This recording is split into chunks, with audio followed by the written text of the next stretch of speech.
Okay, baby, look at here.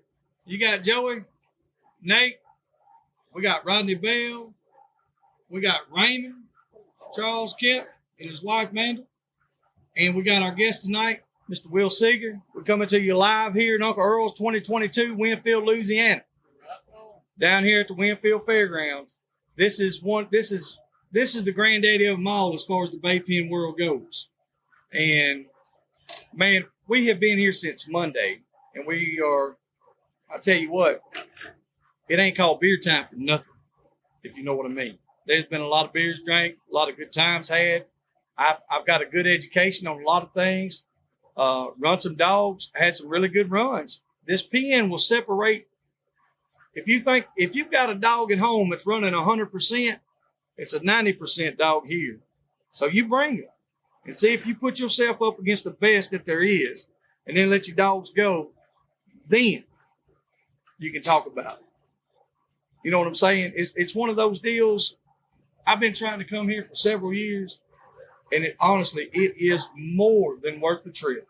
I guarantee you, man. All the folks, all the stores around here, all the lodges, they get in on this, and they support it. It's awesome. I mean, Jake Locano is doing an awesome job. And it's not just Jake, it's a whole repertoire of people. They're all putting on, and they're working hard. The pen help, those dudes have worked so hard all week. And I'm telling you, it's awesome. We do have a live audience here with us, so you might hear some talking and some hollering around here. And that's all part of the experience. So make sure you don't miss the next one. But like I said, we're here with Will Seger. Will's been doing this stuff a long time. Me and Will met a while back, started talking a little bit. He's got some really good dogs. He's one of those guys that's way on up here in the Bay Pen world. And if anybody that knows the Bay Pen world, you already know who I'm talking about. So, Will, introduce yourself. Tell us a little bit about yourself. Where you from, how you got started, what you started with, what you run, what you did run, what you gonna run. Give us a little holler about it. Let us know. Well, man, first off, I want to thank you for having me up here and having me out, man. I enjoyed visiting with you guys, man. It's always fun to sit down and talk dogs. I mean, you know that. Man, we sit around and talk hours at these bands about this stuff, man. But I'm Will Seger. I own Superior Kennels. I got a few pretty good dogs. I've been doing this a while. Probably a better part of 20 years. Man, I started out hog hunting a long time ago. My Uncle Bill, he got me started hog hunting, man, when I was a little old type, like 4 or 5 years old. Back then it was horseback. Everybody caught. Got in there, tie them up, drag them out. It was a different game. Now it's, everything evolves, We didn't have vests and all that stuff back in the day. But Bay Pen stuff, man, I got started down there in Nixon, Texas. The first band I went to was down in Nixon, Texas. Scott Trammell and Scott and Brad Hester used to put on a band down there. And, man, they had a hell of a good show back down there back in the day. But it was Wild West, man. And we had a lot of fun. I got hooked into it, but I'm talking about it was a Wild West back then, buddy. There you go. It was a whole different ball of wax, man. Yeah, it's not like it is now. It ain't nothing like it is today. Back then, man, it was Wild, Wild West. And them old boys, I tip my hat to Scott and Brad, those guys. They knew how to put on a good show back in the day. There you go. Man, I wish I'd have been in it then where I could have seen some of that. Man, it was the Wild, Wild West back there. It was a good time, man. I mean, those guys had some hellacious good hogs. The best hogs in the business back then down in South Texas, for a smaller show. Yeah. And, man, I was fortunate enough to have some pretty good dogs when I got started in it. And, man, the first really, really good dog I got was a dog named Pistol that I hauled.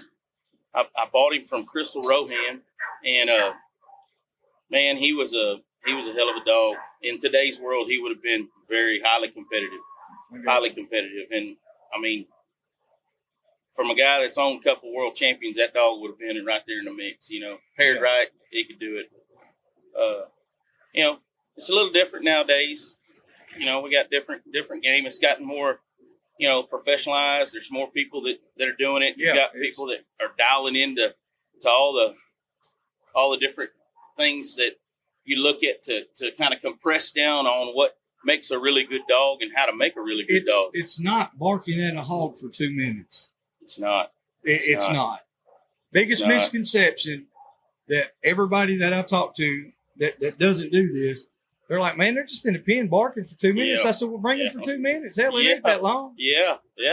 You know, I was talking to a buddy of mine the other day, and he's into the street racing deal. You know, he's like, they're talking about, well, 8 Mile, you ain't got to be that fast to get it. Boy, let me tell you, you got to be a bad dude to get down there. You got to be a bad dude to get in here for 2 minutes. That's right. Much less 10 minutes to win something, you know? Yeah. So, anyhow, this pen down here at Uncle Earl's is real special, man. If you don't, there's something special about it that if you've been in the business long enough, this is where you want to go. This is where you want to win. This is where you want to get your name put in the history books because this is where it's made. And it takes a lot to do it. You got to be really good. You got to be diligent about your craft. And you got to have some damn good dogs. And we have seen some of the best dogs that I've ever seen. Man, they're the best dogs running in this pen right now. You know, no doubt. I've like seen you said, some good being ones. diligent about your craft. Absolutely. A lot of people, they don't take it as serious until they really start getting into it. If they're first starting out, get into the diligent part of it. You know, like you said, you've had a couple of world champions. Who's your world champions that you've had? Who's your competitive dogs that didn't make world champion that just almost got there? Well, I own Big Black and Legend. Big Black was one of the most consistent dogs in the business. He was going to give you a 10 every time. The thing about Big Black is he moved just a little bit, not a whole lot, but he moved just a little bit, and he was a big dog. He didn't get in real tight, and you could pair just about anything with him. So a moving dog would pair with him because they could swing in front of him or they would swing up and bump next to him. A really aggressive dog would work good with him because he didn't get aggressive with other dogs. Okay. As he got a little older, he just he made it work with everything, you know. Yeah. But talk about a dog that just gave you a 10 every single time you turned him loose. There was one time in I can't remember if it was in Too Tight or Broughton Island in Georgia. I turned old Big Black loose. So y'all do go across the river? Oh, every now and then, you know. I like to go over there and see if I can't drag a little bit of that Georgia money back home. That's a little jab from the Georgia folks. Yeah, that's right. Know? But let me tell you something, man. I guarantee you that Georgia money spends a whole lot better in Texas, man. I heard that. I've spent a little Georgia money myself, but you know, those Georgia folks, they do come around and take a little bit of money every now and then, don't they? Yeah, they do. I'll tell you what, they have turned the corner, man. Over, you know, back years ago, some really good dogs come out of Georgia. Some good son guns were coming out of Georgia, and then they kind of fell off for a while. And they fell off because I think the bands all kind of slowed down and stopped. And then when they got fired back up, they started reaching out, getting some good dogs from over in Texas, Louisiana. Yeah. And boy, they got some good ones now. There are some highly competitive dogs there. And it's fun. It makes it really fun to go out there to Georgia and have fun. I love going out there. I do too. I mean, I really do. That's where I cut my teeth at, man. That's home. And I'll tell you that some of the funnest times I have had in hog baying have been in Georgia. Being over there and visiting with some of the people over there, you just learn different things. People from different parts of the country have different ways of doing things, and really, it's been really fun to spend a little bit of time out there and get to know a lot of the people. That's good. Man, it really does help you out. Man, networking in this business is a big deal too. You know, I mean, I've seen that. Man, if you don't, you know, it's good to know everybody in the business because all your pros, everybody who's really into the business, a lot of the guys know different things. You can learn anything from anybody, right? Oh, yeah. I mean, yeah, that's man, I've learned a few things from 16-year-old kids watching them doing something that I was like, man, I never thought about doing that, and they're doing it, and you're like, this kid's 16 years old, man. I can't wait to see what this kid's doing when he's 30, 40 years old. Exactly. If I'm lucky enough to be around that long, but I mean, you know, you got to be open-minded. You know, you got to keep your mind open. Just because he's a kid. Like you said, they see things a little differently. You know, that's right. That's right. That's cool that y'all do that. That you actually stop and look and listen. Yeah. You know, because don't nothing fall in a closed mind. Yeah, that's right. That's right. But No, this business is something else. But this place right here, Uncle Earl's, if you're lucky enough to come down here and hit a hole and win something here, everybody remembers who it is. Yeah. Everybody remembers who won here, you know. No doubt. And you got, hey, I've done some big things here. I've been fortunate enough. I've almost won every event. I think I placed second in 2 of the events. I placed second multiple times in the 1 dog here, and I placed second a couple of times in the 2 dog here. And I won the rest of the events. And so we're real close to getting the sweep of it. Superior Kennels is, and something I want to give a shout out to is Michael Batten. Michael Batten just won the Old and Young. That's all that the Battens needed left to win in all the four of the Puppy Bay, Old, Young, 1 dog, and 2 dog. They've won the high point the Battens have, but they haven't won that best of the best. But they just needed that Old and Young. He just won the Old and Young here. Hell yeah! I want to give him big shout out. Michael Batten is, man, he's a staple in the industry. When I got in the industry, he had some badass dogs, and he still does. Competes at a high level, and guys like that. Thank God that they're still in the business doing it. Exactly, because they are special people in the business, man. You got to have those guys in it. They teach it. Michael Batten teaches people every day, man. If you ask him for something, he'd give it to you any day of the week. That's good. Good people, man. I haven't really met anybody that, you know what I'm saying? Everybody that I've met, especially at a high competitive level, when I first started coming, I was like, those guys ain't gonna give us time of day. They're busy. They got shit to do. It's not like that. Most of you guys honestly have come up to us and like, hey, I haven't seen y'all here before. And then we just start talking. Right. I mean, a wealth of knowledge. You wouldn't think from a bunch of old country boys out here like this, you wouldn't figure out that much. But let me tell you, I've come a long way in this already. I mean, I've hit some holes. I mean, it was so close on the 10 while ago is a 99.99 with Chaos and Junior. You know what I'm saying? It was so close. Hey, baby, you right there, man. That's how far we've come. If you can do that at Earl's, I mean, everywhere else might get a little better. That's right. You know what I'm saying? So that is right. I gotta give a shout out to all the guys that are in the upper levels. And I can go on with a list of names. Shit, it'd take me 30 minutes. And hell, I'd probably forget half of them. But anyway, you know who you are. We appreciate you. Ain't no doubt. It's guys like y'all that keep guys like us doing this. Man, appreciate that, man. Because we all started out in the woods. Yeah. Biggest misconception, other than the barking at the hog for 2 minutes, is, well, y'all just got pen dogs. Dude, everybody here hog hunts. That's right. How do you think they had any inclination to get a damn pen dog? Everybody runs hog dogs. Every single person I've talked to runs hog dogs. Man, a bunch of my good friends that are here, we have all won several big hog hunting competitions. Yeah. Hog hunting competitions. Hell, back in, I used to hunt the Cuero contest, and man, some of the guys that I hunted with and some of the teams I put together, we won it multiple times.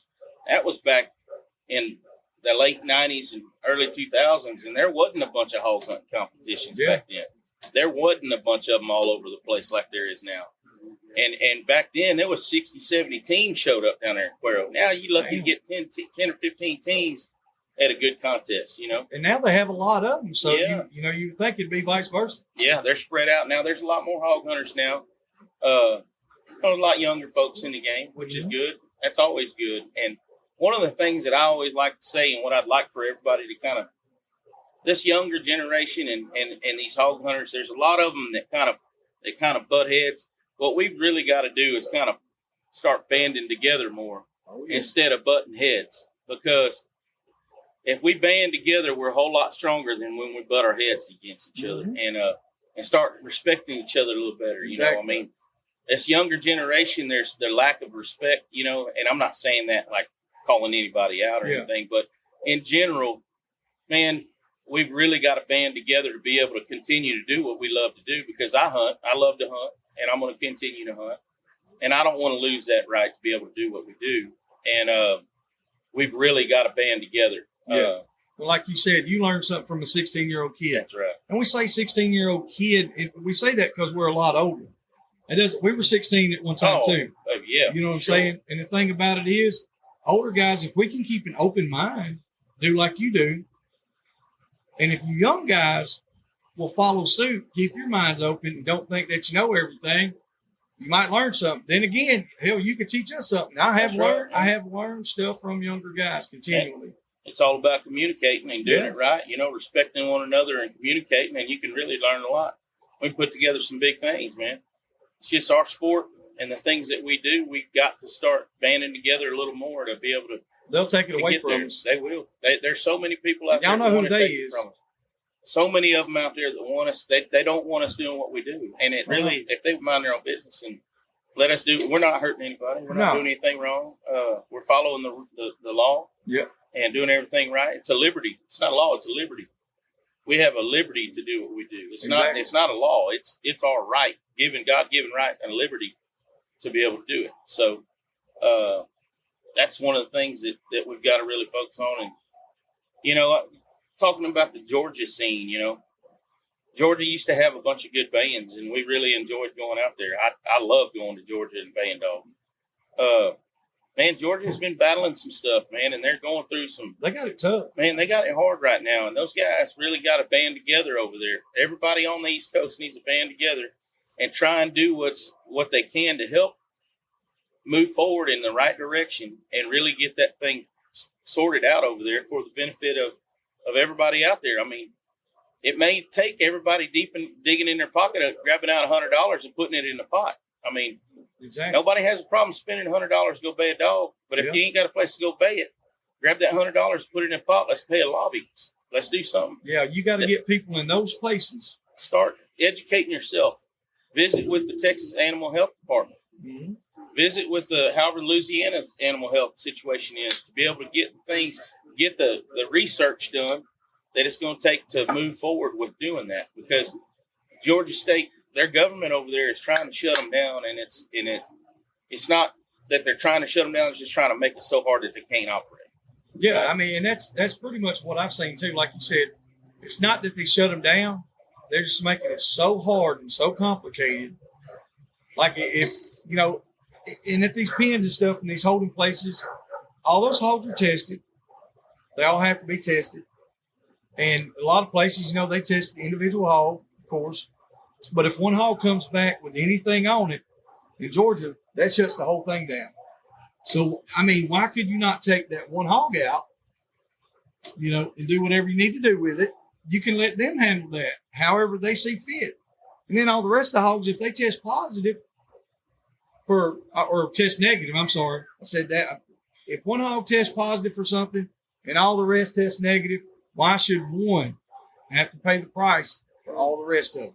That's right. That doesn't make any sense to me at all. Well, you know, another thing is, I mean, I put on several bands. I had, back in the early 2000s, I had Lone Star Hog Dog trials down there at my place.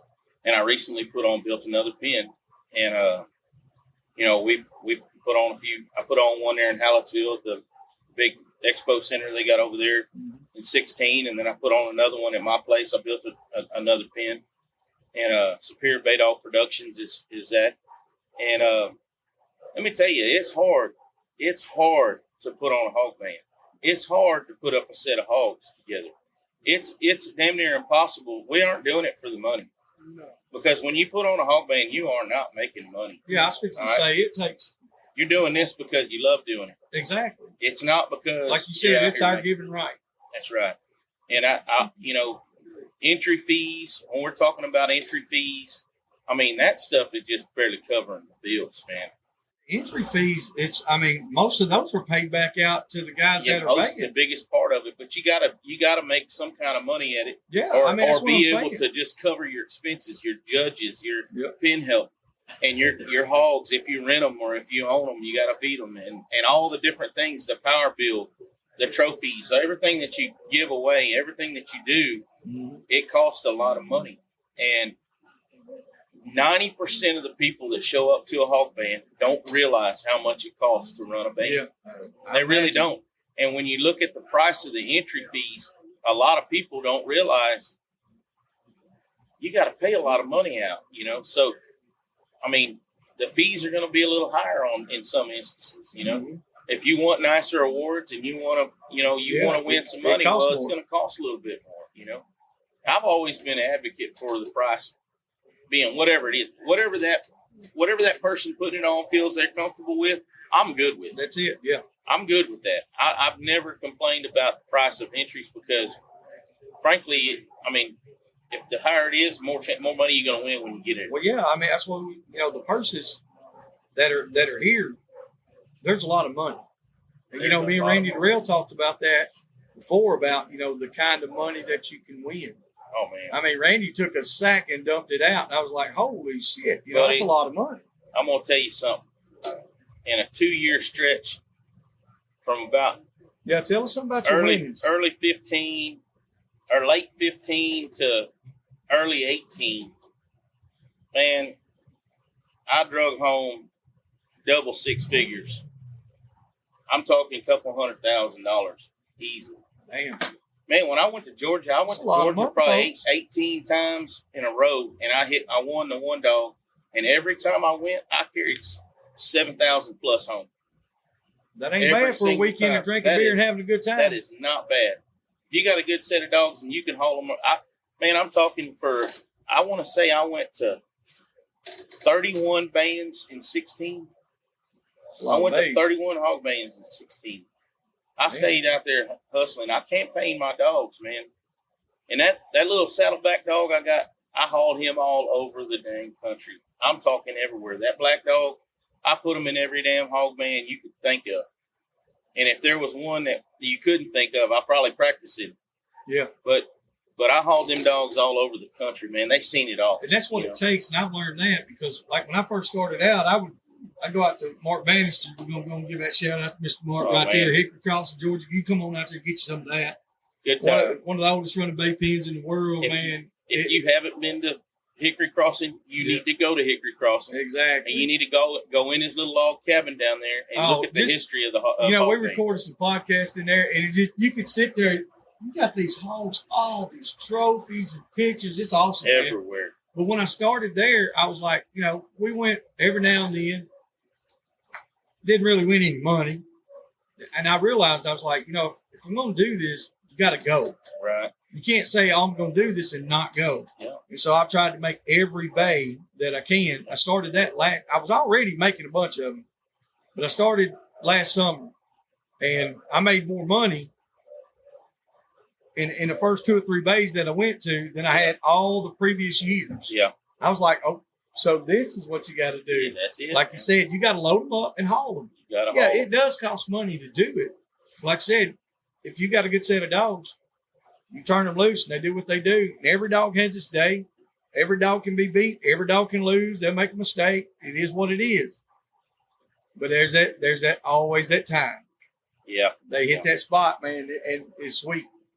And if you got a good one dog, you just got to haul them and keep pounding the rock with it. Because the one dog is going to be your biggest opportunity to win, right? Because anything can happen in a one dog. Oh, it's totally different. And the best dogs in the world make mistakes. Oh, yeah. Right? And it's going to happen in the one dog. And the chance to win a hog band with the dog that comes out of nowhere can happen in a one dog. In the one dog. Yeah.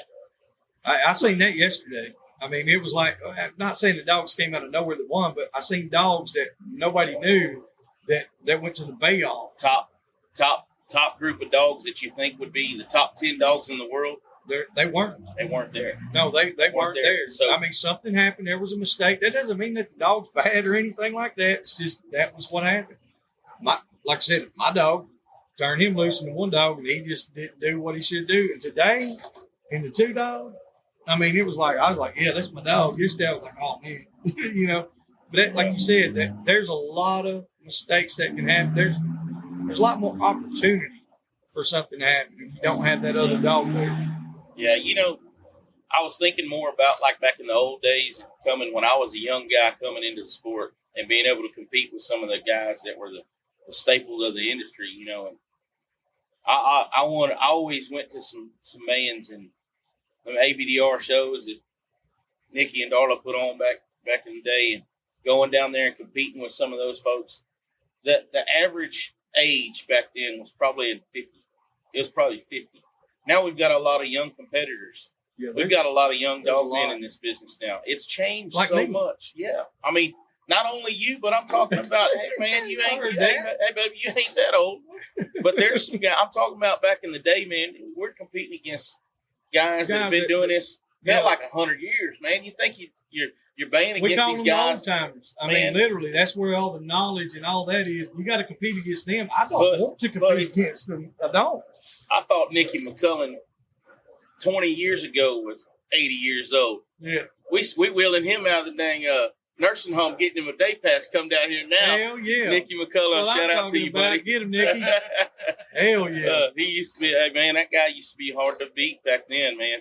But, hey, man, one of the guys that I looked up to when I really first started showing pro stuff, and he probably don't even know it, but man, I'd show up at a hog band with one dog, maybe 2, 3 at the most, competing, and he could compete at a high level with these guys. But there was a guy that would show up, and he'd have 15 sets of dogs, whatnot, get in a bay-off and a 2-dog bay-off, and this dude, there would be 10 in the final round of the bay-off, and this dude would have 8 of them. Yeah. Red Skeins was one of the dang man, I've heard so dudes, much about Red Skeins. Man, back in the day, and I know Charles and him had a lot of stuff. Man, standing right over here. He's always on the sidelines. He don't want to get on here and talk shit with us. He's big on the spotlight, man. But he's been in the spotlight. He ain't big in it, but he's been in it. But, there you go. But I wanted to, and Charles another one too. I mean, one of the guys that I looked up to back then was Red Skeins, and I always told myself, man, if I could ever get to that point where I roll into a show and I know I'm gonna get a part of it, I don't know what I'm gonna get. I may get first, second, and third. I don't know which one it is. That's where I'm at now. But I'm gonna get a part of it. He knew he was gonna get a taste of it. Mm-hmm. Every band he went to, that guy was gonna get a taste of it. And that just keeps you coming even worse. Then I'm telling you, man, it puts a fire in your belly. And I was sitting there watching this guy, man. And one of the things that the first time that I met him, and he was a real pro, I walked up, shook the man's hand. I probably had a 45-minute conversation, and I'm just a kid out of nowhere, The little old rental dog come out of South Texas. And my little old rental dog was pretty good. He won Louisiana State Championship in 2001 and 2002. He wasn't but 2 years old. Hell yeah. And but he was a bad dude. And but I was competing with the big boys and being able to have a conversation with what I thought was one of the baddest dudes on the planet in Red Skeins, that was pretty cool, And now, for the past, 10 or so years being able to compete with old Reg, since he come back more and knowing him over the years and everything, it sure is fun. It's refreshing to be able to be competing with somebody that you kind of half-ass idolize, man. Yeah. And he was one of those guys that you just wanted to be like that then, But anyhow, Reg was a great guy to kind of model you. If you're going to model something behind somebody that gets in the dang bay off and there are 10 of them in there and he's 8 times in there, yeah. I mean, maybe that's what you want, right? Yeah, that's what you want to be. Literally, that's what you want to be. You want somebody that's got a wealth of knowledge, that knows how to put this stuff down. And, I want to give a shout out to one of my guys like that. Yeah. And I ain't saying it just because his old ass is around here, but it's Charles Kent. Oh, yeah. I started talking with Charles, and I was like, man. And then, I talked with you. Everybody starts, they're like, dude, it's like with Reg. They start talking, it's like, he was here when this stuff was started. He's been here a long time. And me and Charles got to be pretty good friends. And, he's helped me a lot. And it's like one of those deals. I was like, if I could learn a lot of his tricks and trades and stuff like that, that's what I want to be. Charles, don't give him all them tricks, buddy. Don't give them all to him, man. Hey, because you're going to have to run. No. Hey, and that was a close one too, buddy. That was close. Hey, he did. He went in there with my son, took time out of his life, his busy schedule. because he's got a ton of dogs to run and So do his Charles, own he'll thing. do it, man. He come out there and helped us. I said, man, just check him out and see what you think. And that's what he said. He said, you got something to work with now, ain't no doubt. Buddy, there's not a pro in this business that would not give you their shirt off their back if you ask them. I agree with that 100%. If you ask them for a shirt, they'll give it to you. Just don't pull it off of them. Randy Durrell will give you a shirt, but it's going to have goose on it. It's going to have goose, and he's probably going to charge you $25 for it nowadays. He's all, and he might charge you for 50. He might charge you to sign it. Man, me and Randy been boys for a long time. Randy, you know how I got this dang koozie, man? I left it on my dang buggy today. That's the only way I got this koozie. Otherwise, I'd probably had to pay for the dang. I heard that. That's what I'm saying. Hey, shout out to Randy. Top Gun Kennels. I want to talk a little bit about this if you don't mind. Mm-hmm. You know, Randy's been a good friend of mine for a minute, and man, for 2 years, I'd like to say I was on top of the world in this dog business. I couldn't go anywhere and not win. And I won just about everything there was to win for 2 solid years. And I know what it's like. And baby, I'm telling you, Randy, he deserves he's done his time. He's put in the time. He's put in all the hard work, the blood, sweat, and tears to get where he's at today. Yeah. People don't realize all the thousands and thousands and thousands of dollars that Randy threw at dogs. He threw it at hog band. He helped the pot build the pot for how many years? Charles Kemp, you know what I'm talking about. That dude tore our ass up on Calcuttas for how many? I hate Randy on the Calcuttas. Hey, buddy, but he built the pot. I could have got a $50 Calcutta and it cost me $400. That dude was my best friend. He built those pots for 2 years, and I took him pots home for 2 years. Randy is good people, and yeah, he is. Really, he is. Hey, he promotes his dog, and one thing about it is, if anybody else own this dog in this game, they promote that dog too, because that's good son gun. We would every one of us would own that son gun. Oh, yeah. You know, but everybody looks, and whenever that dog makes a mistake, that poor dog gets beat all to hell. But nobody, what about all the other times it's all perfect? It's perfection. It's just as pretty as it can get. That son buck is good, man. I'm telling you. I'd own that sucker in a minute. Oh, hell yeah. But Randy's done his time, and he's worked hard to get where he's at. And, you know, he's a friend of mine. And I got his back any day of the week. Guy works hard. He would if I asked Randy for anything in this world, he'd jump to it. He'd answer the phone and come running if I need him help. You know, and he'd do it for anybody. That's what I'm saying. That's what I'm saying. I haven't known him that long. And when me and him first started talking, you know, anybody that knows Randy, you already know what I'm talking about. And so it's one of the, I was like, I don't. And man, dude, as soon as we started talking. After the first 30 minutes, I was like, man, this dude's legit. Now he's good.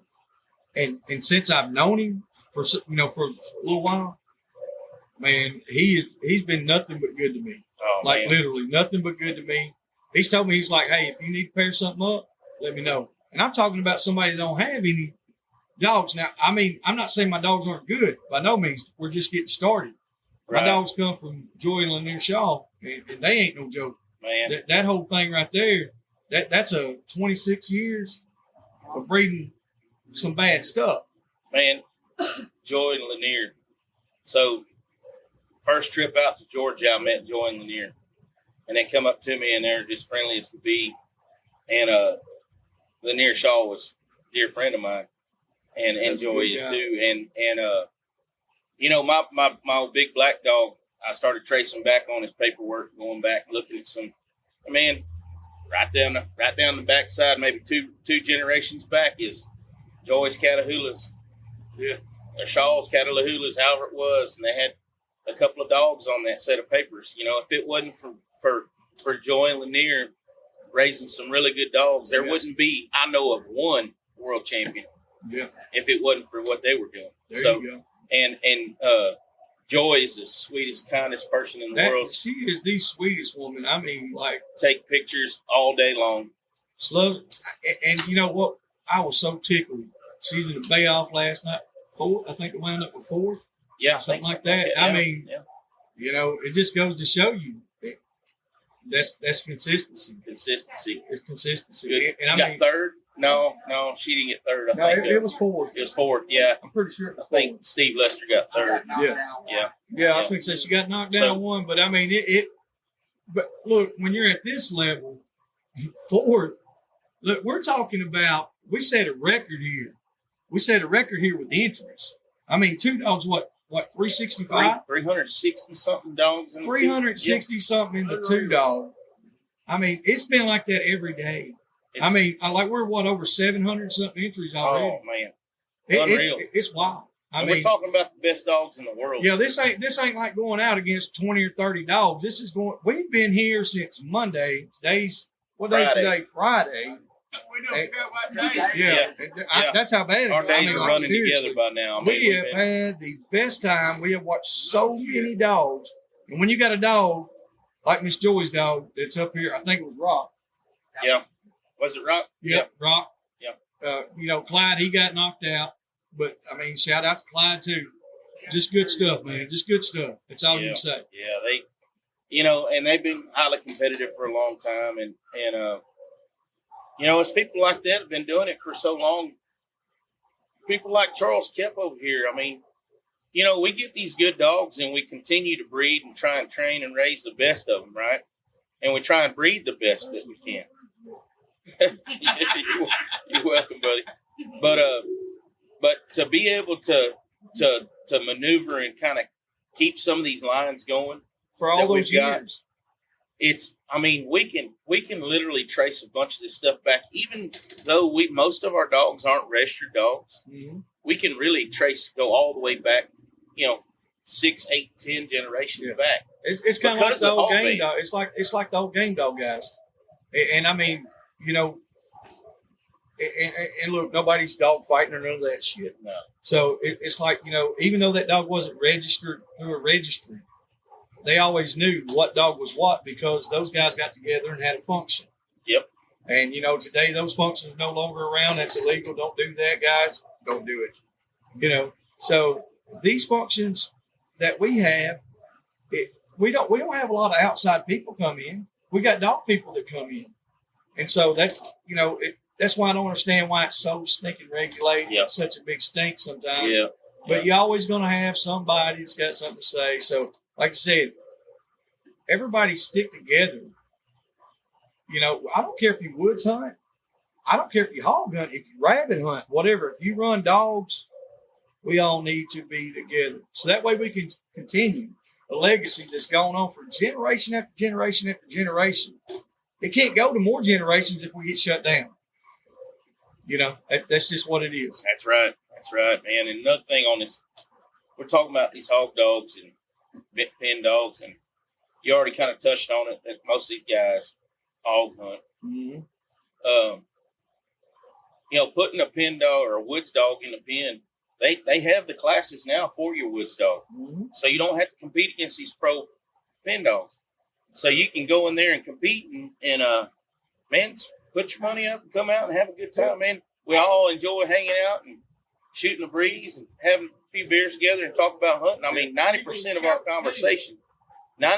conversations out here about hunting. Oh yeah. I mean, when we're sitting around talking about, we're not talking about the pen dogs. Most times, honestly, nobody's talking. We're talking about what our woods dogs are doing. 20 years ago, going to hog baying, that's down in South Texas. That was the only way we had to communicate. We didn't have all the social media. Yeah. So that was the only way we could communicate and talk to the fellow hog hunters and stuff. Yeah. So we all showed up and everybody started talking and we're like, where are you hunting? What are you hunting with? What kind of dogs you running? What kind of tracking system? What are you doing then? It's back when we had them old radio trackers, stuff like that. I mean, hell back, some of us didn't have any of that, We just had to listen for them. Yeah. Exactly. And but it's just we got to band together to be able to continue to do what we love doing, whether it's in the pen or in the woods. That's just what we really have to do, Yeah, if everybody would stick together, it'd be a better place. To touch on that sticking together part, go back like we was talking about with Randy. Randy, he's doing a lot on the social media platforms, and man, he gets a lot of negative feedback. I talked to some guys earlier. I don't know if y'all have ever heard of them. It's the Boars N Broads guys. You know, these guys are making they're making some waves. These are younger guys. You know, they're big on TikTok, Instagram, all the social media platforms. And the conversation we had was the negativity. They're like, dude, all these guys, you know, they just beat us up. They're like, y'all probably ain't even got real woods dogs. Hey, you woods hunters out there, if you're listening, man, like I said, we all started in the woods. It's like, you know, don't be that guy. Support it. Hey, if you don't think that it's really what it is, invite them out to hunt. Because I guarantee you, those guys were hunting this morning. They were hunting this morning. That's right. Them boys left out and went hunt. Yeah. That ain't no joke. That I'm gonna give a shout out to Boars N Broads and another shout out to my boy out there in Texas. Brandon, you know what I'm talking about. They got a new thing started out. It's Texas Tusk. Everybody puts the videos, the pictures and stuff on there on Instagram, Facebook, whatever. It's blowing up. Y'all boys keep doing what you're doing. We love you young guys. We want to see y'all keep going. Build it up. We all with you, man. We're with you. You know, if everybody can stay together like that, man, this thing can just keep rolling. Yeah. I'm good, bro. I'm good, man. That's good. Now, all right, man. Nate, let's take a break for just a second. Have some. Charles, come here. Damn. Charles, get out here with us. You know Charles gonna have some somewhere. That shit's good, too. What's this? Is this some kind That's of... just clear. That's straight I think up. that's straight up corn. That's what they straight say. up. Don't look, don't smell, just drink. Yeah. Hey guys, we're coming back to you. We got my partner Rodney Bell. I've talked about him 1,000 times. Here he is, live in person. The legend. The Big Show. There he is, right there. Be a bear, be a grizzly. There it is. All right. Rodney gonna get out the way. I'm out of here. He gonna get out the way, and Mr. Will, we're gonna pick back up where we left off a while ago, man. We was in a good conversation, talking about all these young bucks out here doing the things, all these old guys doing the things, and us kind of in the middle doing our things, you know. Yeah, that's right. You know, you said you want to give a shout out to some people out there. You know, I gave a shout out a while ago to my boys out there in Texas. Yeah. Go ahead and tell them.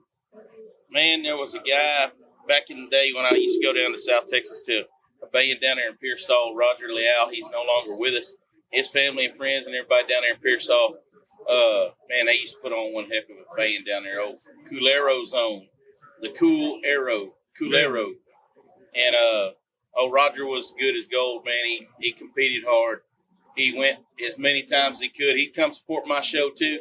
And he'd enter up everything. I mean, he'd entered up 10, 15 runs on his own, you know, just good old boy. He was a good friend of mine. I want to give him a shout out, you know, because that was one of the basis of what got me started in the hog baying and where I wanted to get better was following that track, man.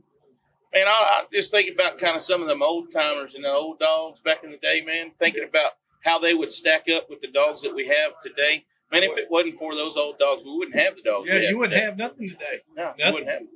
Most of these dogs today come out of all that stuff, you know, and everybody still talks about it and wants to breed back, you know, go back, man, that dog comes out old Tango or that dog comes out old Cutter or whoever it may be. There's so many of them back there.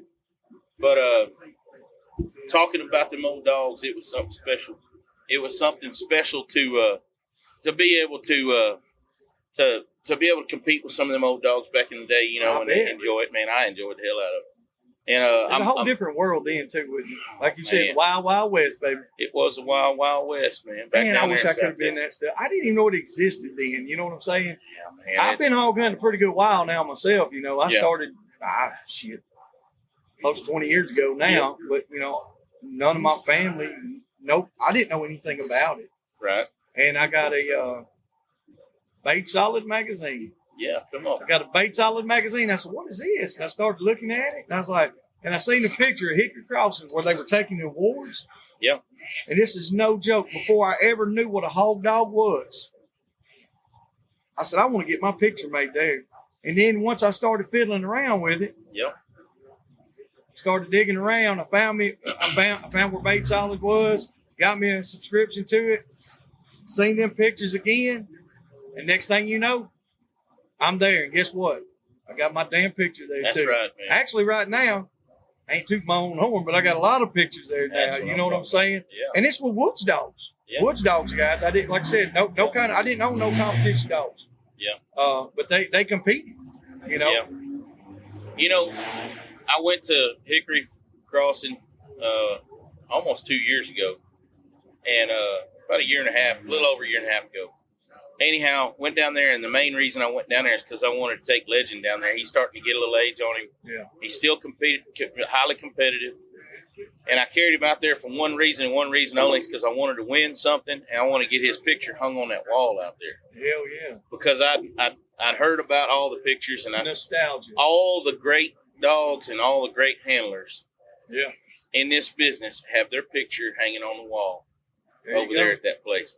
And I had to get that dog on the wall over there. Not for me, but for him, because dog's done some special things in the pen, competed all over the country. I hauled him everywhere, and I had to get him on that wall out there. So we went out there, we competed, and we were fortunate enough to accomplish what we wanted to do when we went out there. More than that, we had a good time hanging out with our buddies out in Georgia.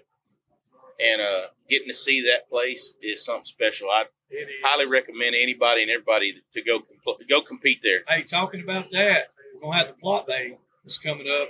Y'all get on Hickory Crossing's page on Facebook, whatever. They got all the dates and stuff. I mean, even if you don't own a plot, you know, they have an open bay. You can come out there and do it. Hey, you know, y'all guys know I'm into the terriers, the jags, Patterdales, rat terriers, any kind of little terriers. I like the little dogs. And Marc is gracious enough to give us our own little class. And dude, it's a show. Everybody loves the little dogs. Of course, they're not the same thing, Right. but they put on a good show. Oh man, You know, they always they got a lot of heart, a lot of drive that's to the them. thing. Those little dogs have bigger hearts than these big dogs do. Man, they got their balls of fire, man. Oh yeah. Ain't no If you don't like watching, I mean, if you're a lover of hog baying or anything, you're gonna love watching them things out there bay, especially over there. Because when you're at Hickory Crossing, you're kind of almost you're in the woods a little bit. It's a woods. You have half of your pen is up on the hill, and it's kind of blocked off, and you can actually a lot of those hogs you can pull them, you can bay them up there on the hill if you want to. Yep. A lot of them will stay there. If they break down and run down the hill, they run down in the brush, in the trees, and down that little old creek down there. They can get in some water, and I mean it's a whole different game, man. But it's an old pen. It's been around forever. It's the oldest one going right now, for and sure. You know, it takes guys like Mr. Marc to keep that stuff running. And then it also, not just guys like Mr. Marc, it takes guys like Will, Randy Durrell, even Pat Lewin, Ed Barnes, all those guys. Yep. Then there's always that other old rascal, Jake Lacano. Yep. Guys like him. They keep this stuff going, man. We appreciate y'all. We really do. Heck yeah, y'all think we don't love you, but we do love you. We might be mean to you, but we love you. That's right. We thank y'all very much for us to be able to come out here and do this. All y'all's hard work, we recognize it. I guarantee you. We all see it. All the pen help, all the guys getting the hogs, the guys that own the hogs, that move them back and forth, the whole 9 yards, all the vendors, all the people doing their job. We appreciate y'all. Well, this thing's sure a good time coming out here and enjoying ourselves. It is. A lot of people don't realize how much work is involved in this deal, and I'm telling you, I guarantee you, this Uncle Earl's deal this is a 24/7 all week long out here tearing it up. I mean, those guys are giving it all they got, you know, and it takes a lot, and it's very, very, very, very trying on anybody because there's a lot of moving parts. You got to deal with the weather. You got to deal with the hogs, you got to deal with the mud in the pen from the rain. People. You got to deal with people that are acting up that you got to take and handle. You got to deal with issues with the pen falling apart because hogs and dogs are going to tear shit up. I mean, all the way around. And you got to deal with your pen help. Make sure your pen help's good, you know. We've got we got some good pen help. There's some good pen help. There's some guys. I want to give a shout out to my man out there working the gate. He's done a good job. There's a few people gave him a little flack back and forth. Bro, you know we got you. Hey, you done a good job. Y'all just keep hanging on. JD Terry, Spencer, Judges. Marcus. I mean, yeah, you got Judge has been doing a great job this year. I have not seen anything that I wouldn't call out. You know, these guys have been doing a good job. I'm happy with the judging this year. They've been doing a good job. Yeah. Spencer's probably one of the best pin help there is, and he's judging a bunch, you know. And man, when he gets Western, Spencer will climb out of the judge's stand. And go down there and he'll jump straight down there and go. No, that boy ain't got no backup in him at all. And then we got one of the prettiest judges ever, Brandy. Oh, Brandy. Yeah. Brandy is something else, man. She's been doing it a long time. She knows what to look for. She does. She's been doing it a long time, man. She's a good judge. Yeah. You know, she's one of the best judges going, and you know, heck, we love her, man. She takes good care of us and does a great job. That's right. Well, I want to touch on a couple of things. You know, we were talking a little earlier about you and your run. You know, when you was at the very, very top, just giving them hell all the time. There's a lot of guys out there that want to know how to get there and how to maintain it. I know you got to have the dog. All right, like what do you look for to get that dog, and then how do you maintain that dog? You know, your regiment, your feeding. Well, I know you can't give all your little secrets out except for me later on. You know, maybe I'll give you $20. I'll help anybody. I'll give anybody whatever I can. A lot of these young guys, they want to know stuff like that. Well, first guys off, too, everybody. Yeah, first you got to find something you can work with, something that's good, a good enough quality enough dog. Because I'm telling you that for the pen, it's hard to find something that's got that quality. Well, one thing that you got to do is you got to get out there. You're not just going to. You can look up and find something out there on the street, right? I'm not saying it can't be done, but to be able to be competing at a high level, you got to get with the people that have dog's got to be bred for that. Quality dogs, they've got to have it. They've got to have it genetically. A lot of these dogs. So I've always said this: a lot of these really good dogs, if you channel them and carry them along and just let them be a good bay dog, you can have a great bay dog, right? You can screw one up. Yeah, handler error is. Yeah. Handler error is a big thing. It's a real thing, and like one of the things that I really look for in a good dog is when you're training your puppies at home, and you're bringing your puppies along, you know, the concentration level, and it's not always there early on, and it's something that kind of comes along, but being able, one of the things you touched on when we first started talking today, you said it, you got to be 100% at home to be 90% here at the pen, right? I didn't say that, y'all. Will told me that earlier. So just to throw that back at you. He told me that earlier, and that's what I remember. That's not even all of it. I mean, we bay these dogs at home, and we train and work with them and all this stuff, and 100% at home, and they've got to knock your socks off at home. Like they can't just be something. Okay, I think that can win. Oh, you got to know when you see it. You know the difference between great and good. Yeah. There's a big gap. There's not even a line. There's not even a narrow margin. There's a difference between, like, I can go home and I've got a pen. Not everybody has a pen, and I've got hogs, but I can take every single dog I've got and bay every single one of them, and then I can turn legend. The distance between them is enormous, right? And that's when Legend's in his prime. Okay, he's 11-year-old dog now, and he's starting to show a little bit of his age, but he still can win. He still has the same. I seen that earlier. He's got the same thing he had then, and that's between the ears. It's genetic, and it's in his chest. You know. I watched the run with it. I think it was you and Randy. Yeah, me and Randy baited him and Fanboy, which is one of Randy's up and coming dogs. He looks just like this one right here, Goose. That's a good son of a bitch. But the difference in a great dog and a really good dog, the gap is enormous at home. And you'll see it at home, right? Yeah. And then when you come to the show, you'll see it. You'll see it big time. But what people don't realize is no matter what, these great dogs, these really great dogs, they make mistakes. Yeah. Like I said, to be 100% at home, to be good, you got to be 100% at home, and you're 90% in the pen, right? Yeah. So, but now the best ones that you see and the best ones you get a chance to spend time with, if anybody gets a chance to really spend some time with some good dogs, you'll see the difference. Bring on man over. We're gonna show y'all what it's Rodney. He's doing us. He's helping us out right here. It's old Legend. Legend's been around the world and back a few times. Come here, son. They had him up here earlier. You know, He's it's a little hard. cold. It's hard He's to been get, over it's here hard laying to on get a this hard dog just to sit still, especially when you're on camera doing what we're doing. And but he's I mean, in shape. I try and keep him in pretty good shape when we're hauling 11 him. years old. He's 11, and you know, he's one of the things that I look at, and while he's here and that we're talking, one of the things that I like to express, and a lot of people don't. They're not going to tell you is, you know, I know what this dog where he needs to be as far as weight wise. Right. Whenever I know what the optimum weight is and what where he works the best at, and what his weight needs to be. Heavier and lighter. I've tried him all the way across the board, and I've tried him at this pen across the board.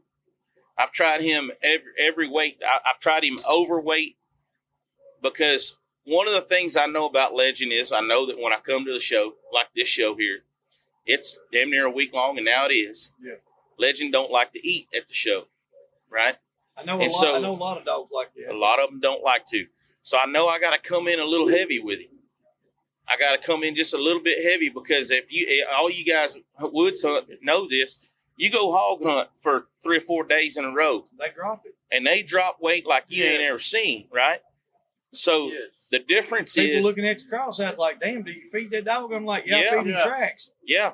So this dog is no different when you're down here and he's standing on the end of the chain for 4 days barking, pulling on that chain. He's burning all that juice out, and he's gonna lose weight. And so we've got to do everything we can to maintain weight on these dogs, right? So one of the things that I found, and I've researched and I've visited with some vets and stuff over the years, and I did a lot with him because, you know, he competes at such a high level and he burns so much energy. He's not normal. Like, there's other dogs that are different from him. You know, he's not one that's just going to go over here and lay down. So I've got to keep his energy level up, right? And the only way I can do that is throughout the day, I constantly am giving him some NutriCal, all right? I'm giving him like a spoonful of NutriCal every couple, 3-4 hours. Really? I'm shooting it to him. That's not like extra energy right away. Those are calories that he's getting and taking, and it's kind of replacing some of the food that he's not eating, right? Yeah. And so and so, man, this dog loves me, man. He rides in the truck with me and everything. But there you go. One of the things about take a clip back up, right? That's Legend, guys, right there. Y'all seen him? Yep. The Legend. Y'all take a look at him. Yes. Dog. Over here. That dog right there. I mean, he's done so much for this sport right here. It's crazy. What kind of offspring? I've got one in it. I've got one in the bay off here, and a 2-dog. There's been a bunch of. There's some out there that I've let out and sold some out. I mean, hell, I got Charles got damn near give him a good brood jip that come off of a daughter of Legend. And so one of the things that I've learned in talking to a lot of the old timers, and some of the things that I've learned in this business, is these dogs kind of skip a generation, right? So, and this will kind of, a lot of the old timers they'll be shaking their head the whole time I'm saying this, is you see a lot the next generation after this. So you have a son off a Legend, and he'll throw something that a grandson will throw a bunch of heavy genetic of him. Yeah.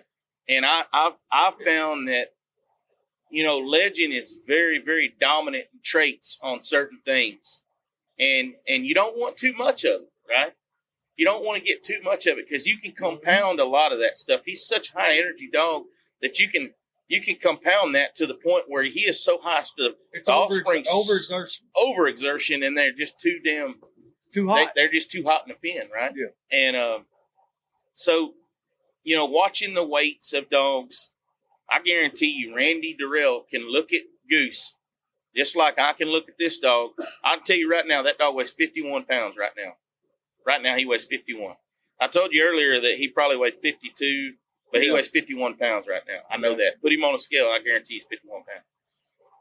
And See that's very important because I'm the same way. I don't say, well, I think he's about 37 to 39. I put him on a scale. You know, I got a sling, 440 scale, set him on. mm-hmm. It ain't hard. Got That's a little right. book, you write it down. That's right. It ain't hard. Yeah. So their optimum weight when they're performing, I mean, there's guys, and Charles will tell you the same thing. There's dogs that won't perform unless they are bare bones sometimes. Yeah. And then there's dogs that have to be fat, have to be right there in the middle, right? and you have to find that weight where that dog works the best.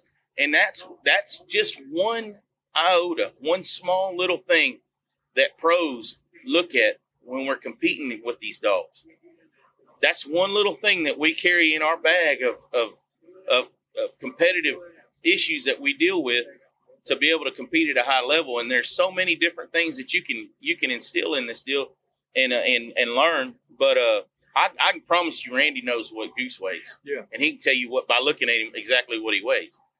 I know Charles, you know, whenever they Double D was going, I guarantee you he knew exactly what Double D was weighing. And talk about a badass dog, Double D was it, man. And I guarantee you he knows. Never tell me nothing about it. Man, I get it. I guarantee you he just a humble dude, man.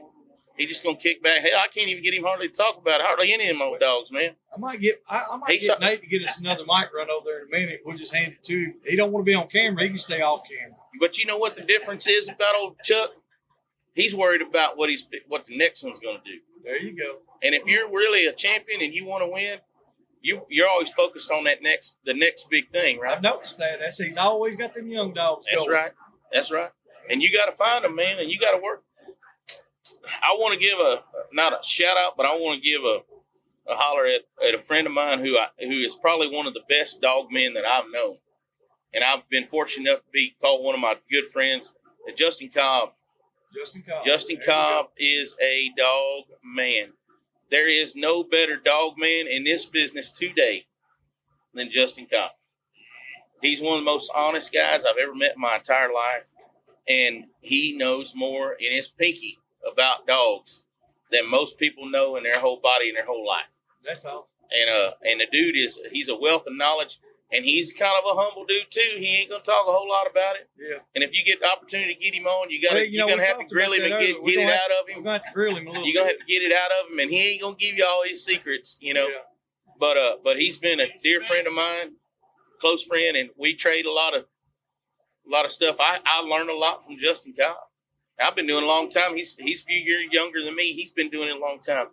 But I learned from him, and he's learned some things from me, and we swap and trade stuff, and we've shared dogs and stuff. And I've got probably my best brood jip right now come from him, and the best puppy I've had out for Legend come off the jip that I got from him.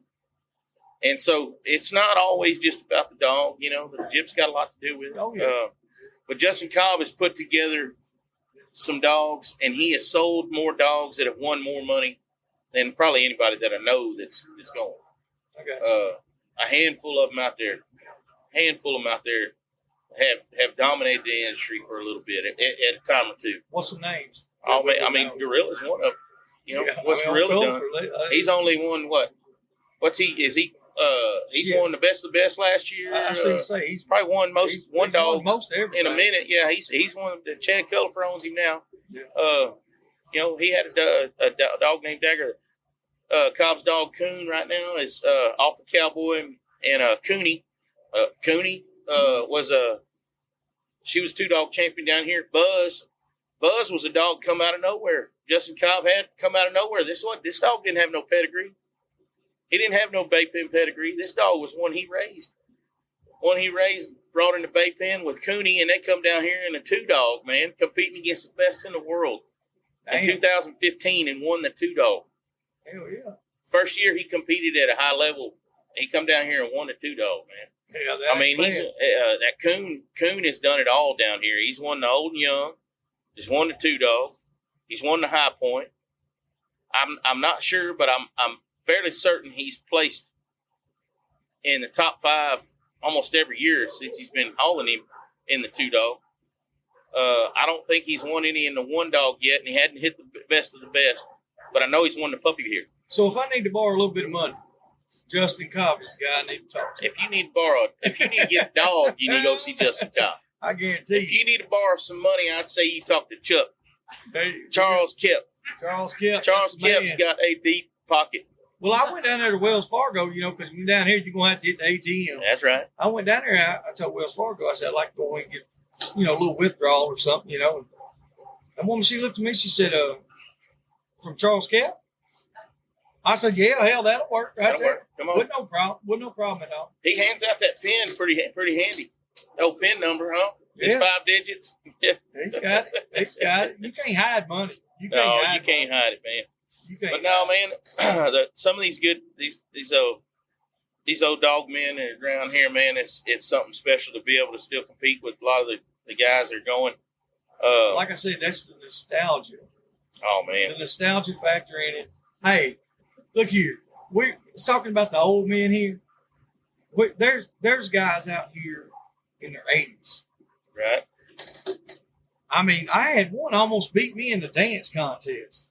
Get down. Yeah, but hey, he couldn't handle this. He couldn't He handle almost beat you. this. He almost beat me. I ain't gonna lie. Well, it's a good thing he didn't bust out the centipede. Oh, I mean, Come it's on. all I could do to hold him off. But you see those guys and they love it. It's something in them that's burning, just like they're 16 years old the first time they go or something. Right. It's just a fire. Yeah. Like you said, and if it wasn't for those guys, we could not have what we do today. That's a fact. Man. We just couldn't have. And you told me about a guy earlier that put on good shows and stuff here, Mr. Huff. Oh yeah. Why don't Bill you touch Huff, on that a man. little bit?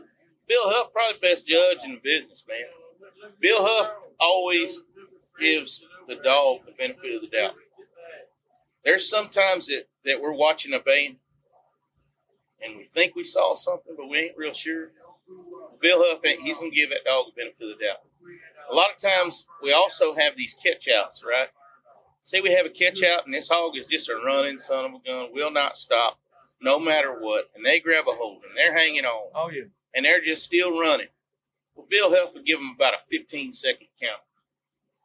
He'd count so slow, it'd be about 15 seconds. He'd give them every chance to turn loose and pray and hope that hog would stop and try and fight a little bit, because if it would knock them off, right? Yeah. And he understood what a judge, the actual definition of a judge is. To be a judge, you have to be knowledgeable enough to make a judgment call. Exactly. And you have to have some experience in this business to be able to be a good judge. Right? You need to have been judging for a while and or have competed for a good while before you can come down to a hog band like Uncle Earl's. Yeah. And make a decision. dictate who gets.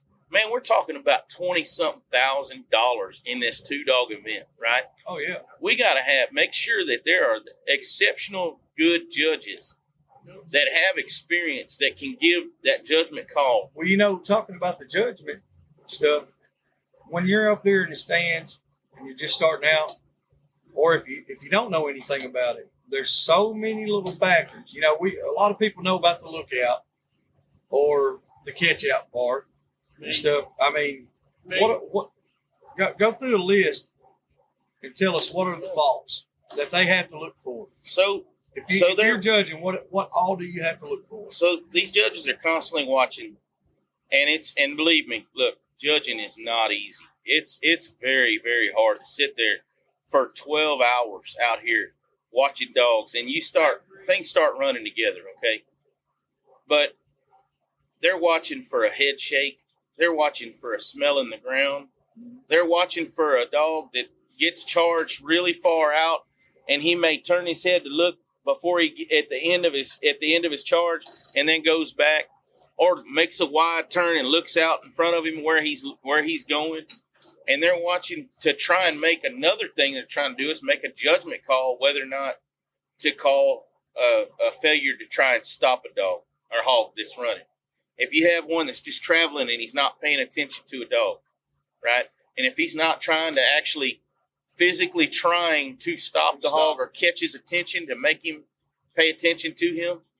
So it's not just that he's going in there trying to grab a hold of him. If a dog is physically trying to make him stop in some way, shape, or form, that's trying to stop the hog. Okay, doesn't have to be grabbing him. It could be physically trying to, in some way, shape, or form. Right? He could be running right beside him. But if that hog just is trying to get him to stop, if that hog is paying attention to your dog, he's a bait hog, right? It's this. We're talking about control, containment, and focus. We're talking about a lot of things that, man, it's hard to do, man. Oh yeah. We're asking these dogs to do a whole lot, and when you're talking about like right now, you know, Goose is sitting here on top of the game. That there's some other really good dogs going too. I mean, Cowboy is a hellacious good dog. Oh yeah. Coon dog is still good. Legend's still highly competitive. You know, the Gorilla dog is good. I mean, Clyde, man, let's back up a minute. Yeah. Jim Cantrell's Clyde, man. That dog is bad. man. I'm gonna tell you, he's a half brother to Legend. Really? They got the same mama. Yeah. I didn't know that. And she was a producing gyp. She's produced probably more winners out of this pen down here, or placed in the top 5 than any other gyp that I know of. Sure. I mean, that offspring off of her have probably, let's see, at least 3, possibly 4 best of the best. We've got multiple first and seconds in the one dog. Multiple, I mean, I'm talking like probably 8 to 10 Damn. first and seconds in the one dog. Multiple 2-dog winners, high point winners, 3 high point winners that I know of. I mean, we're talking about a producing gyp. I wish she was still alive. Garrett Smith owned her. Her name was Crow. Was it 5L Crow? So Reggie Little had bred that dog to begin with. Reggie was First place I ever went to. Reggie Little place. Oh yeah. Yeah, so Reggie he was one of the staplers, you know, he was stapling in the industry back years ago, and he moved on and did bigger and better things, and rest his soul, he just passed not maybe less than a month ago. I think say less than a Yeah, month ago. yeah. Just lost Reggie. I mean, Man, he did a lot of things for the sport too. But when we're talking about dogs and producers and what we're looking for in dogs and all this stuff, we're looking for some really serious dogs. And to get a serious dog, you got to get something that's bred right, you know. Oh yeah. And if you want something that's, you know, that's going to win, that's going to compete at a high level, you got to go where the guys that have it. Yeah. And try and, I mean, you may have to spend a little money to get it. Sure. But if you want to compete at a high level, that's where you got to go. You know? Yeah, because you can't expect to just get any little old thing and to knock out Goose or Legend or Halo or any of those dogs. Yep. You know, you or Camo. I mean, I know quite a few of them now, you know, but like you said, you can't just get any old dog and do that. Those dogs, they're bred for that. Right. That's what they're for. That is right, man. It's a whole nother world than what I ever thought it would be, really. Yeah. And that's why I have so much respect for it. And I mean, like I said, you're talking about from a straight woods guy who said, I'm never going to do that. Right. Dude, I do it all the time, and I love it. Oh, man. I love it. I like watching that dog, the concentration. Like I said, in the woods, it's a whole different deal. Your woods dogs, man, y'all hunt them. Turn them loose, feed them tracks.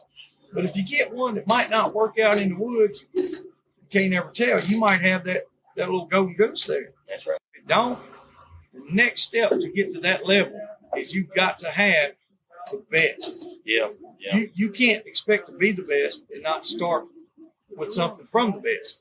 You know, this genetic deal that we're talking about, these good dogs, one of the things that I always tell people too, and I always say that, okay, a lot of times we don't have to train these dogs. They kind of train themselves, right? Yeah.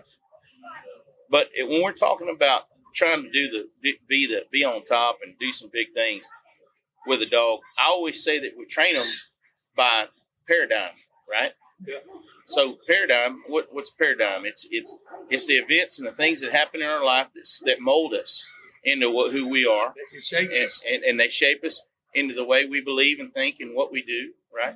So a dog's paradigm, if you can control that paradigm while you're raising this dog and bringing him up through hog baying, getting him to bay bay hogs and never get hurt, and or control him if he's a he's a little too rough and you need to back him up a little bit. Well, you do it with certain ways and you use tools. There's a tool for every job, right?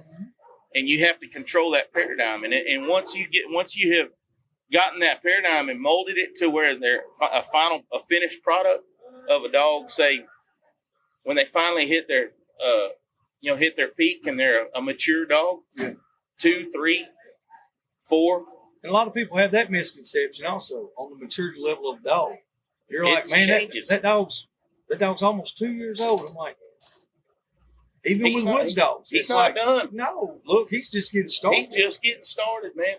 People want results too quickly, and they're too quick on trying to fix something or do this or do that, and especially in the woods dog game, man. You're not gonna. I know everybody says, "Oh, I got this old 6-month-old puppy out here that can And burn sure, the woods it down." happens. It happens all the They're time. out there. I understand that. Carry that thing along till he's 2, 3, 4, and he's gonna be that much better. Exactly. Mold him and make sure you keep that paradigm and protect that paradigm. And whenever they're that age, 3, 4, 5 mature dog, you got something. You got something nobody has, right? I agree. And this bay pen business, you can get if you get a goose when he's a puppy, right? And you protect that paradigm. Eventually, what you have is a world champion, just like Legend. Yep. You have a dog that's head and shoulders above the rest, right?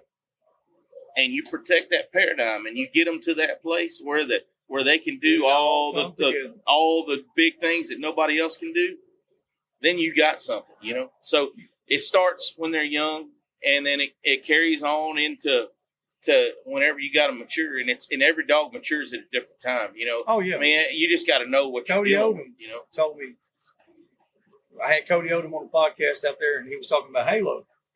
He said, man, he had other pups, the same thing, that were just doing good. He said, and she was chasing butterflies. Oh man, And Halo's mama come for me, man. Yeah. Oh, Dixie, And she's man, a good dog. he said after a while, he said it just like one day it turned on, but he just had to wait till that level, Mm-hmm. And before the dog got to that level, what if he just said, well, she's 10 months old and ain't doing it? Man. You gotta have a little bit of patience in it. You can't expect greatness right off the bat. Sometimes it is. Sometimes it's just an anomaly. Sometimes you get a dog that'll just is all just like, holy shit. You just see it. Sometimes you just know it. And then sometimes you can look at it and you be like, man, I think a dog's got something, but it needs to just mature. Mm-hmm. And if you're mature enough, that goes back to the handler era. That's 100% right. That goes back to the handler era. If you're mature enough to sit there and say, well, I'm going to feed this dog for another year. Nobody wants to do that. You nailed it, man. Not a lot of people want to do that. They want to say, I want it right now. Right now. Shit. It's a dog. It's a dog, man. Look, you don't ever know what it's going to do. It ain't a car. You can't throw a new carburetor on it tomorrow and that thing blows down the street like You can't swap the engine out today or tomorrow. And these things take time. They're just like molding a child, And these dogs, I mean, it's funny that you say that because a lot of these really good dogs out there, they get ruined by people pushing too hard, too fast, or they get ruined. I mean, sometimes you can force feed them. You can give them all they can take and then some, and they'll take it for a while, and eventually they implode, right? It breaks them. So I mean, this dog right here, Legend. I think of them like people. I mean, I literally do. I'm like, it's the same thing with a person. Some people can handle a lot. Some people can't. But then as they get older, they can handle more. Yep. If If you have a dog that can win a world champion, all right? If you got a dog that can do it, and you're not doing everything in your power to make that happen, that's on you. Yeah, that's the handler error. That's the handler error. Now, this dog right over here, I poured the coals to him to get him through there to win the world champion. I threw everything at him in the kitchen sink and everybody else too. But he got there and he did it because I knew he had it in him. He's a great dog and he's still a great dog. I force fed this dog I gave it all to him, And some people will say, well, man, you might have ruined the dog. Well, you know what? That dog is a world champion. Yeah. These dogs don't live forever, It buddy. speaks for itself. They don't live forever. And it's up to us as handlers. If you value that dog and you think the world of them, that you give them every opportunity to do that. You know, you got to haul them, you got to push them, you got to drive them, and you got to know at the end of the day that you're going to get them there to win that world championship or win whatever you can. And if you're not doing that, then what do you? I mean, I'm a highly competitive person. I mean, it ain't so much that I want to win; it's just I hate losing. Yeah. Right? But That's the suckiest part of all of it. you know, I hate to lose. You never heard anybody jump up and say, "Whoa, shit, I lost." Yeah. You ain't never seen nobody come out of there and give a high five after they don't got their hands handed to them, right? Yeah, exactly. I mean, you get your ass handed to you, it's over, man. You put your head down, you go on about your business. You got to give them every chance and every opportunity. And I think some of the things that separate the upper echelon of these contenders and the middle part of the pack is not accepting any less. Yeah. And one of those things, I mean, we talk about pairing dogs, right? Some dogs like the left side. Some dogs like the right side. Some dogs move a lot. Some don't. Some dogs sit back a little bit. Some dogs sit tighter, softer, hotter dogs. There's all these different things that come into play, and you got to know what you're going up against too. When I go to Georgia, I got to pair soft. I got to be extremely soft because the hogs out there are softer than they are over here. Yeah. Right? So I can't go over there with you can't take a dang grenade launcher over there for a BB gun shoot, you know? Yeah, exactly. You got to go over there and know what you're going against, you know? And you got to be able to pair everything right. And then you got to come over here and you got to be able to do it a whole different way. Yeah. You know, you got to come over here and throw You got to get a plan together. Yeah, and all this stuff has to happen. You know, you got to have all these plans in place and be able to pull a plan out of the drawer that's already made and ready when you get there, because you don't know exactly what's going to be. When you get there, you might figure it out and you go, oh, I need plan A or plan B or plan C, whatever it is. You pull that out and be able to do it. And pairing dogs is important. All the pro guys know how to do it, but there's a lot of novice and amateur people that don't understand that yet, or they don't even know any better. Yeah, so, I mean, they're learning as they go, but that's something that's very important. And that's how. But see, I had guys like you, Charles, Raymond. I mean, I can go on down the list, and that's one of the very first things they seen. As soon as they seen that the dog I had was solid, right? They're like, be careful who you pair and how you pair it. I didn't think that. I was like, I didn't really put any thought into that beforehand. Yeah. Like you said, it's one of those deals where if you've got the dog to do it with, it's up to you to put him and set him up for success. If you don't set him up for success, it's just failure. That's right. And that's on you. That's because right. if he's doing his job and you put him with something that doesn't do the job, that's you. That's right. 100%, man. 100%.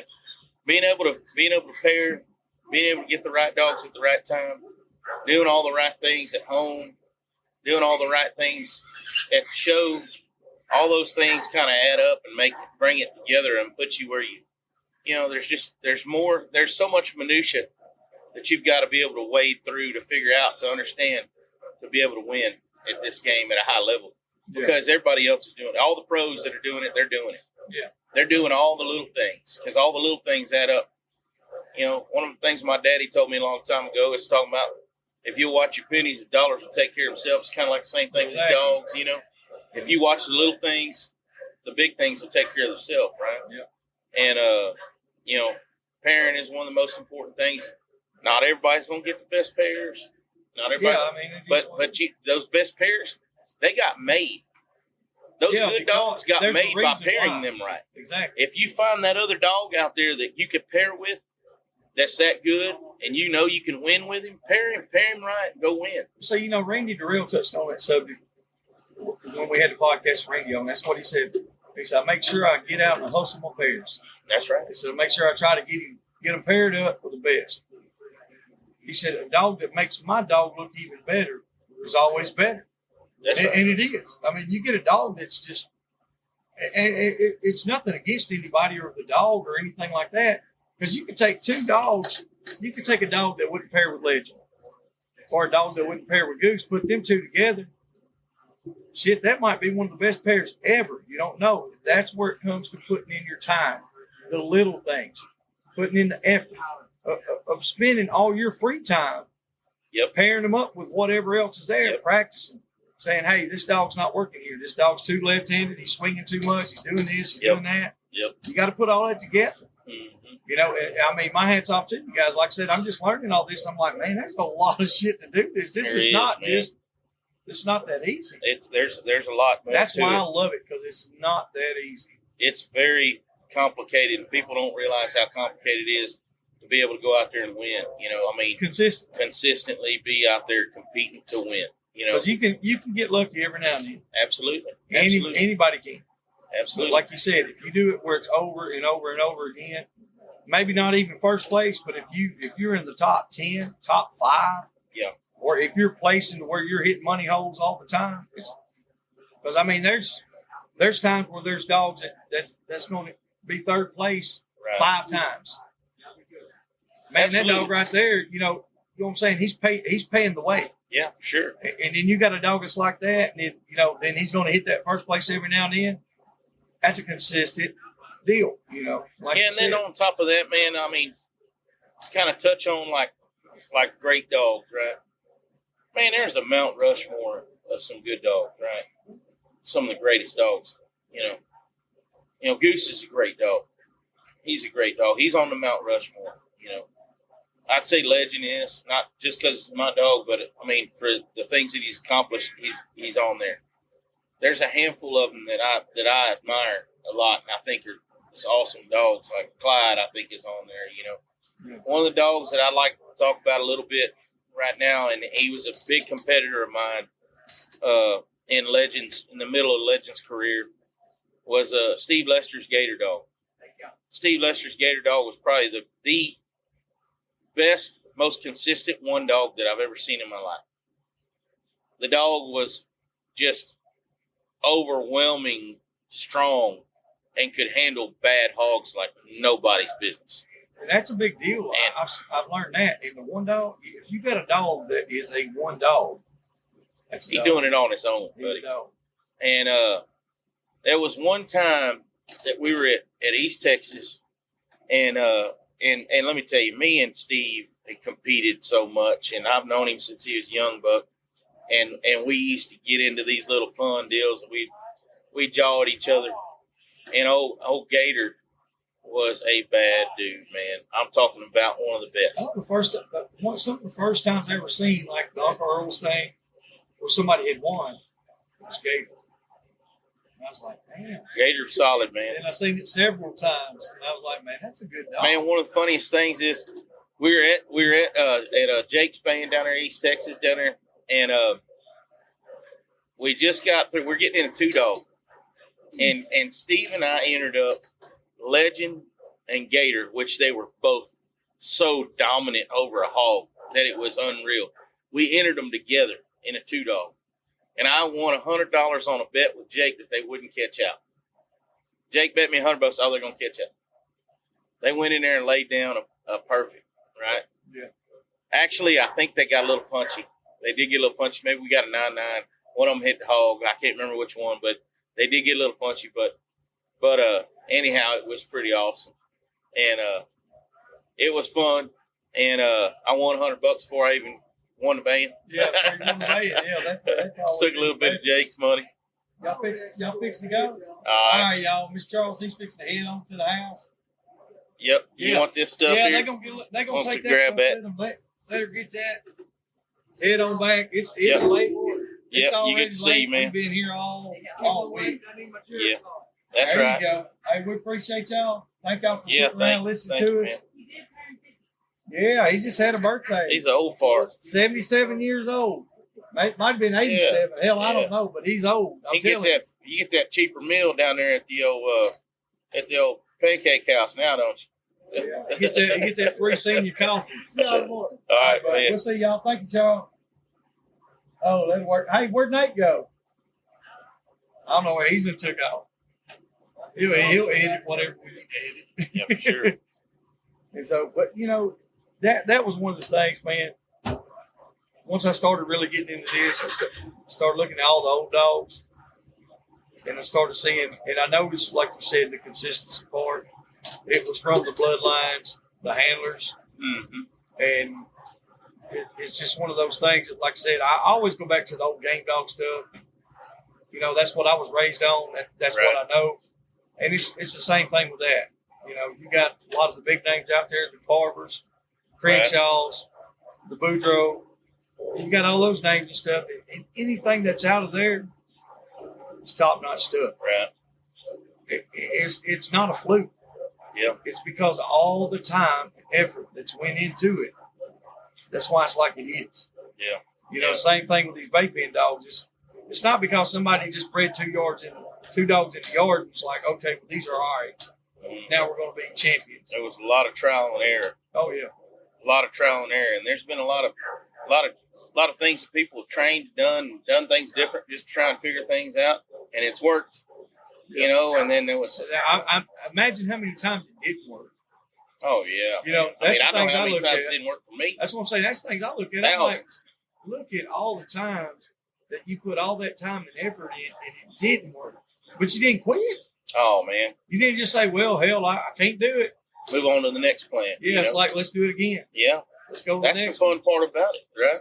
Yeah. That's the fun part about trying to, do something that's going to change the game. Oh, yeah. So- And that's what we're all looking for. We're looking for that game changer.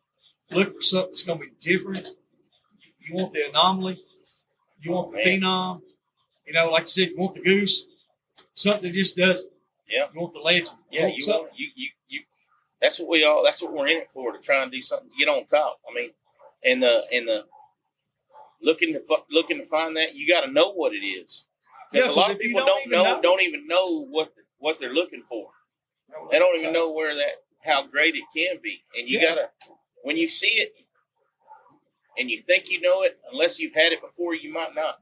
Yeah, you don't. You You might might miss not it. even know. You might miss something that's. And I said, perfect example. This is no joke. One of the best bay dogs I've ever seen. Sold him. Nothing like I wanted. I was a woods guy. I don't want that. Right. This dog had so much concentration. I'd give a lot of. I'd give $10,000 right now. I mean, if he bring you back, I'd give him 10 grand. Because that's how much it was.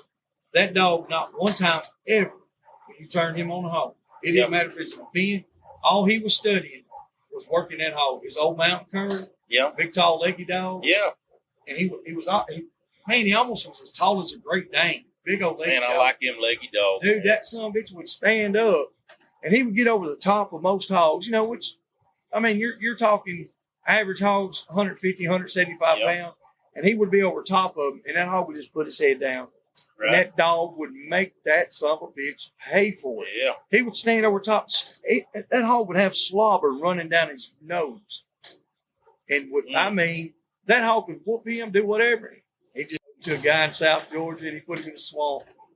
Now that I'm doing this, I'm like, oh my God. I was like, I knew he was good.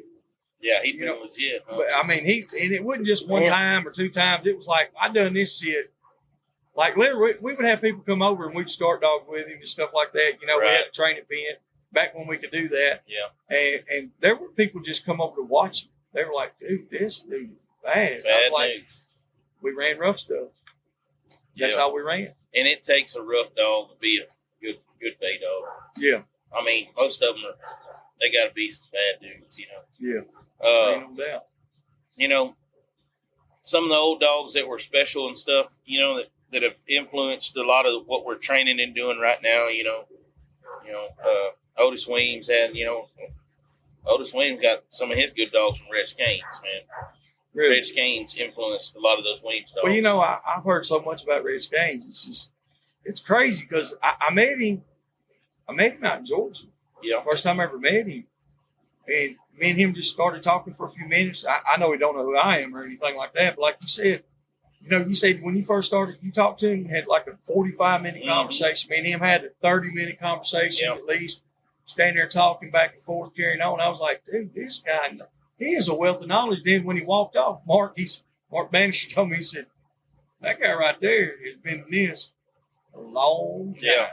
He said, if that guy right there tells you anything, he said, you better take it and write it down. I know that one of the funny things about Reg Gaines is one of the first conversations that I had with him was like early, maybe 2002, maybe somewhere along in that vicinity. I can't remember exactly. It was somewhere in that market of the place. And we were talking about, we had a conversation man, I'm in my early 20s at the time, right? And I'm talking to Reg, and he's telling me how he's deer hunting out, and he's from Louisiana, northern Louisiana, right? He's from up there around he's up there around Triple R area, right up there, Downville area, back in there. Mm-hmm. Anyhow, he's telling me how he was deer hunting out in Junction, Texas, at deer lease out there. And the next time that I talked to him several years later, like I started visiting with him, and I said, hey, you remember that conversation we had at one time? And you tell me about, going hunting out there and out in Junction, Texas. And he's like, man, I remember that conversation we talked about. Yeah, I remember that. Wow. And I was like, man, that meant something to me that he remembered the conversation that we were talking about, because I'm just an old young kid just trying to, I wasn't a kid, but I was a young buck trying to get into it. This dude's remembering a conversation we had talking about these dogs and talking about, deer hunting and whatnot. That says so much about him and his character. When you're talking to people that you look up to, and they start remembering the conversation, that's why when I'm talking to people now, I get people ask me all the time about, baying dogs and wanting to do this and that. And you try to take every one of these conversations and enjoy visiting with people and whatnot, because you never know who that kid might wind up being, come back and be a, two-time world champion that's won everything that, and control the business for a little bit. There you go. You never know. I mean, no, you don't. So you got to take the time to visit with everybody and be, just be available. That's part of the deal. Is if we're all going to continue and do what we want to do, you got to have a little availability and be there. Try and visit and do what we can. That's what we're here for. Right? Actually, that's the thing. Like I said, I've run into out here. I haven't met anybody that wasn't like that. Yeah. Most everybody that I've talked to, well, actually everybody I've talked to has been like that. Yep. They don't mind giving you knowledge and, trying to help you all they can. Of course, there's always that competitive edge. Yep. You got to keep your own thing to yourself a little That's bit. Right. That's right. There's things you see somebody over there trying, and they're putting out the time and the money and the effort to keep this thing going. Yeah. So other guys, they pick up on it. They're like, hey, that guy's been here 10 times, and they want to see you do good. They want to compete. They want to beat you. Yeah. And so it's always one of those deals. Like I said, when I first started doing it, I was like, man, this just ain't gonna be for me, dude. I couldn't imagine not doing it. Oh man, it's insane. This sport gets in your blood. You love it, man. You can't like when you do it. It's addictive, and you don't want to quit. It's I've taken a couple of hiatuses from the sport.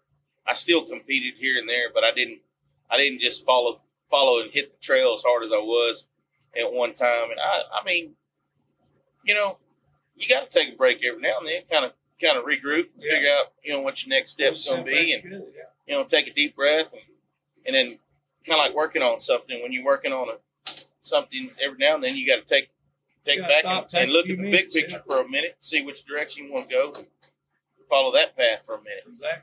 Hog baying ain't much different, but when you got a good one, you better ride it. You better ride it hard, because you can lose it in the blink of an eye, man. Yep. In the blink of an eye, Big Black, 2017 world champion, most consistent dog that I ever owned. In 2017, he won a championship. In 2018, he wound up, he wound up getting sick and had some kidney failure, and I had to take him and put him down. Took him in, and at the blink of an eye, I just won the world championship with him the year before. I had to put him down in May of 18. Damn. So it wasn't very long, So you don't know. We don't know how long. Nothing's guaranteed, man. Nothing's guaranteed. Yeah. And today is here, Yeah. Today, I mean, if you want to do something, you better do it now, you know. And when it comes to these dogs, they're not here forever, man. They're So not here enjoy forever. them while you got them. Yeah, and you got to start to do it right and follow through with with the best way you know how. That's right. You know, Folks, look here, man. We've been up here for a while talking with Will. It has been probably one of the best segments that we've done. I've enjoyed it. Will has been one of the, I mean, like, you know, he's kept it rolling. He's talked. He's been a wealth of knowledge. You know, any of you guys got questions or anything like that, holler at us, let us know. You know, email me, whatever you got to do. Y'all make sure y'all subscribe to the channel. Make sure you download on the podcast. It's on Spotify. We're on YouTube. We're on social media platforms, Dixie Doggers TV. Make sure you keep in mind Superior Kennels. Superior Baydog Productions Facebook page. There you go. Y'all Get check on there, them like us. out. Yeah, join the group. We always posting stuff. We're going to be putting on some bands there at the ranch, and I've got a pretty cool pen. Got hogs, pretty good set of hogs put together. Yeah, We're gonna those start some putting good-looking a few more hogs. bands. So Good looking hogs. we'll have a few, and Superior Baydog Productions. It's on Facebook, so like us. Yeah, y'all check that out, man. And look, this ain't gonna be the only segment that we do. We're gonna cut it off tonight. Like I said, we've been here a while. Run off generators, so y'all might hear a little background noise and stuff like that, dogs and people and all that stuff going around. It's just the atmosphere here at Uncle Earl's. It's wild. You know what I'm saying? It is one of the best times that I've ever had in my life. If I miss another one, it'd be hell or high water for the most part, you know. But It's fun. It's good times here. Will, we appreciate you being on here. Man, tonight. thanks for having me, man. I enjoyed the heck out of it, Dude, man. it's been Anytime, awesome, man. you know. Yeah. And, you know, no matter what anybody else says, we like you. You know what I'm saying? That's right. So we want to give a shout out to Uncle Earl's, hogband.com, East Texas Hog Band, City of Winfield, Air Perro Loco. I mean, there's so many people, man. Sometimes it's hard to get all this shit rolling. You know, I've got a lot of sponsors and stuff like that. You guys know who you are. We're gonna hit you back again. We'll be back here tomorrow. We'll get man, we've got quite a few guests that want to get on here with us. It might be hard to get them talk. I don't think they can outdo old Will though. Because that man right there, he knows how to put it on. We've done a good show tonight. We appreciate y'all. Y'all get back with us. Stay tuned for more.